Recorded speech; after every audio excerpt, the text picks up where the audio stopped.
Seção 2ª. Do auto de infração. Artigo 251. O auto de infração é um dos instrumentos por meio do qual se inicia o processo fiscal para apurar infração às normas do poder de polícia. Artigo 252.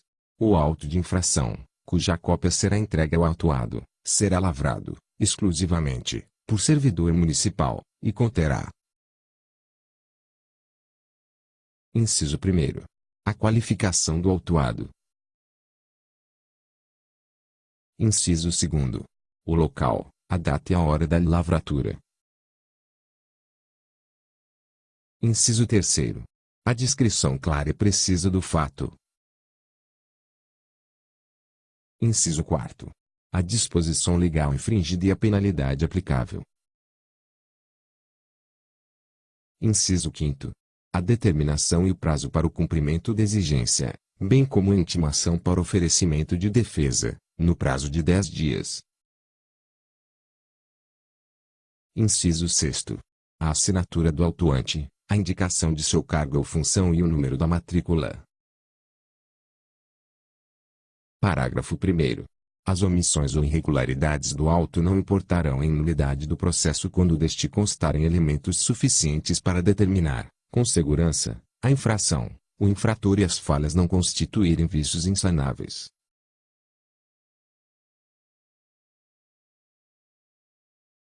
Parágrafo 2º.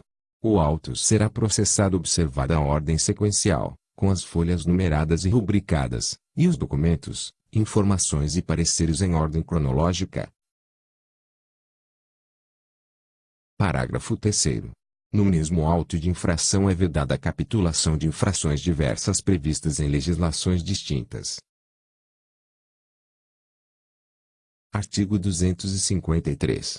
Lavrar-se-á, termo complementar ao auto de infração, sempre após a defesa ou termo de revelia, por iniciativa do autuante ou determinação da autoridade administrativa ou julgadora, para suprir omissões ou irregularidades que não constituam vícios insanáveis, dando-se ciência ao autuado para que se manifeste no prazo de lei.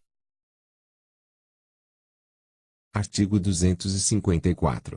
O autuado apresentará a defesa, no prazo de 10 dias, a contar da data de intimação, que terá efeito suspensivo. Parágrafo 1º. A defesa será apresentada por petição, no órgão por onde correr o processo, mediante comprovante de entrega. Parágrafo 2º. Na defesa, o autuado alegará de uma só vez a matéria que entender útil, indicando ou requerendo as provas que pretende produzir, juntando, desde logo, as que possuir. Parágrafo 3º. Decorrido o prazo estabelecido no caput deste artigo, sem que tenha apresentado defesa, o autuado será considerado rével, lavrando-se termo de revelia. Parágrafo 4º. Dentro do prazo para defesa ou recurso, será facultado ao autuado ou seu mandatário vistas ao processo, no recinto da repartição. Parágrafo 5º. Os documentos que instituírem o processo poderão ser restituídos, em qualquer fase, a requerimento do infrator, desde que a medida não prejudique a instrução e deles fique cópia autenticada no processo. Artigo 255. Apresentada a defesa, o autuante terá prazo de 10 dias, a contar do recebimento do processo, para sobre ela se pronunciar. Parágrafo 1º. O prazo fixado neste artigo poderá ser prorrogado, por igual período, a critério do responsável pelo órgão específico por onde correr o processo.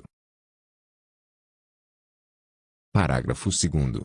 No caso de impedimento legal do autuante ou ausência do pronunciamento referido neste artigo, no prazo estabelecido, o processo fiscal será redistribuído a outro preposto fiscal que se pronunciará sobre a defesa, contando-se novo prazo. Artigo 256. Contestada a defesa, a autoridade julgadora terá o prazo de 10 dias, a contar do recebimento do processo, para exarar despacho decisório.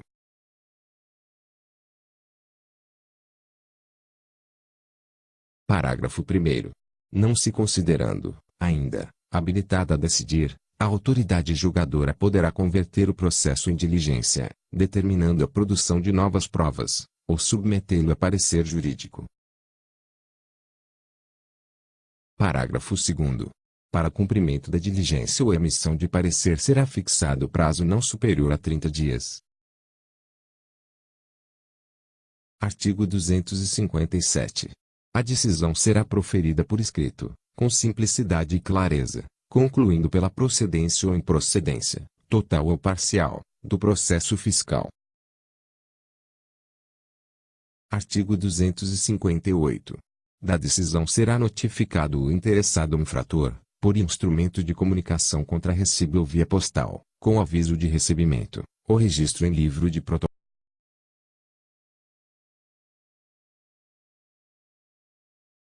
Artigo 259. O prazo de pagamento da penalidade pecuniária é de 10 dias, a contar da ciência da decisão final, após o que será inscrito em dívida ativa. Artigo 260. Serão julgados em primeira e única instância os processos de que resultem aplicação de multa de valor inferior a... Parágrafo único. Quando a aplicação da multa, no limite deste artigo, for acumulada com outro tipo de penalidade, caberá recurso para julgamento da outra penalidade.